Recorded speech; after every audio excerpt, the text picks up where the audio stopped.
இப்போ பாருங்க, மணி 10:05 ஆகுது. நிறைய பேர் வந்து இட்லிக்கு எப்படி நீங்கள் ரேஷியோலாம் போடுறீங்க, இட்லி இவ்வளோ சாஃப்டாக இருக்குன்னு கேட்டிருந்தீங்க.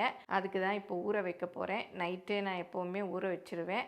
6 கப்பு இட்லி அரிசிக்கு 1 கப்பு உளுந்து. நீங்கள் எதில் வேணால் எந்த கப்பில் வேணால் எடுத்துக்கலாம். இதுதான் வந்து அளவு. இட்லிக்கு வந்து என்ன அரிசி போடலான்னு கேட்டிருக்கீங்க. குண்டு சம்பான்னு கடைகளில் கிடைக்கும், அந்த அரிசி போடலாம். இல்லாட்டி IR 20ன்னு கிடைக்கும், அதுவும் போட்டுக்கலாம். இதை நல்லா கழுவிட்டு நல்ல தண்ணி ஊற்றி ஊற வைக்கணும். இந்த 1 கப் உளுந்தை இந்த டப்பாவில் போட்டுட்டு இதையும் நல்லா கழுவி அது மூழ்கிற அளவுக்கு ஊற வச்சிடணும். உளுந்தெல்லாம் கழுவியாச்சு, அரிசியும் கழுவிட்டேன். இது முங்குற அளவுக்கு தண்ணி ஊற்றிக்கலாம். இந்த அளவுக்கு ஊற்றினா போதும். அதே மாதிரி இந்த அளவுக்கு ஊற்றினா போதும்.